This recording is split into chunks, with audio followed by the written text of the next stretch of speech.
Hey guys, welcome back to another video. So today I want to talk about how to get back into reading again and how to love it again, because when I finished my exams and even during exams I just couldn't read, and afterwards when I started reading I just found I couldn't get into any books. I was just struggling a lot to really enjoy myself and love reading, because I feel like a mix of the stress and I kept thinking, oh, I shouldn't be reading, I should be doing something else, and I really struggled to enjoy reading. So I'm going to give you some tips on how I got back into reading again and how you could as well.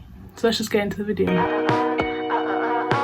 So the first tip I would say is reading books that are very similar to TV shows and movies that you're enjoying at that time, because it's so easy to binge watch TV shows even when you're not really in the mood. Once you start you can't really stop, and if that's what you're into at the moment, it does really help to read books that are quite similar, have a similar plot, similar kind of characters. There's so many videos on YouTube that recommend books that are really similar to really popular TV shows or movies, and once you find a book that kind of feels like it's in that safe space, you'll just fly through it, you'll really enjoy it. So that's definitely my first tip, and that's what I did, because I was really into crime dramas at that time. I don't have a clue why, but then I went through crime books, mysteries, got so much enjoyment out of all of it, and it really helped. So I'd highly recommend that. My second tip is don't ever compare yourself to other people and how much they're reading or what they're reading.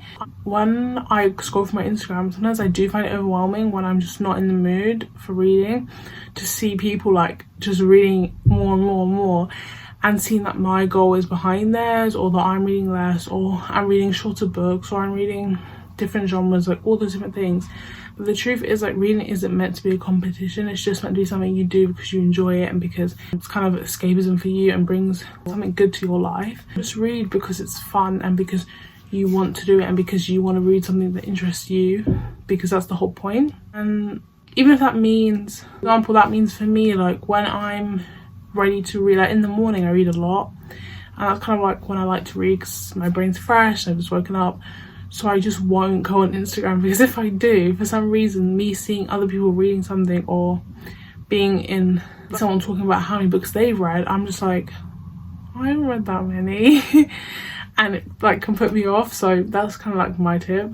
Tip is that I do not follow myself, and probably should, but I just struggle with it so much, and I think it is something over time I'm just gonna have to try and get into, and that is learning to put down a book that you're not enjoying. There's no harm in starting a book and not finishing it, but for me I'm oh, but I just invested 2 hours already into reading this book, I can't put it down.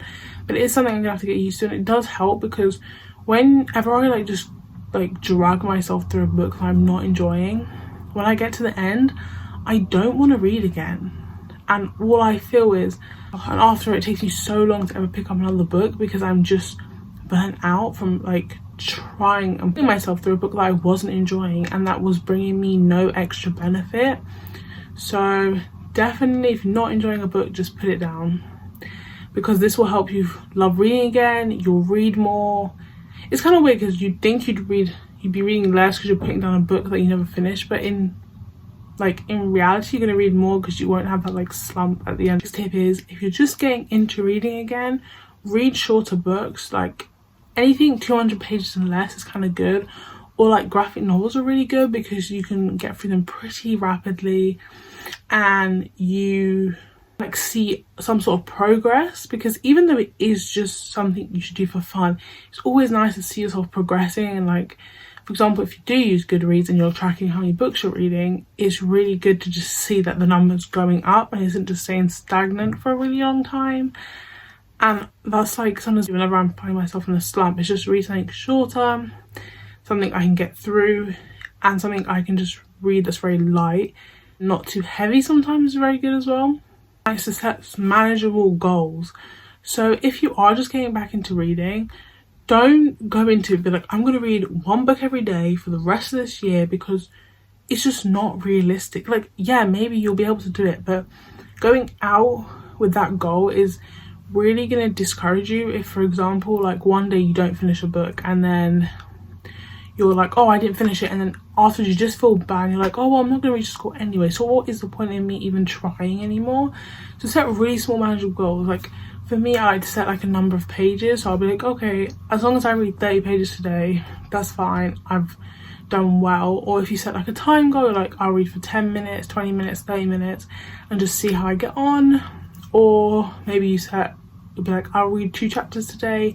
Something really simple that you can do every day. Don't make it too much pressure on yourself. And like the same when you're setting like yearly goals or set goals, like there's nothing wrong with wanting better than you did last year. Like for example, let's say last year you read 60 books and this year you want to read 65 books. That is very manageable. But like if last year you read 20 books, it's really unlikely you're going to read 200 this year. Like be realistic with those goals and then you'll tend to not fall out and in and out and in of enjoying reading. Tip is to find a good environment for you to read in. So I love to read on my bed just because it's comfy. I can sit there with a cup of tea and just enjoy being immersed into my book. But for some people, they like to read outside. Some people like to read in their living room. Some people just like to read anywhere and everywhere. Just find where you like to read and every day try and make it part of your routine to just read there for however long you can spare. Even if it's just 5 minutes, it's something and you're getting a good feeling because you're in a place that you're comfortable in, that you feel relaxed, that you love, and you're doing something that you either really love or trying to get that love back, you know?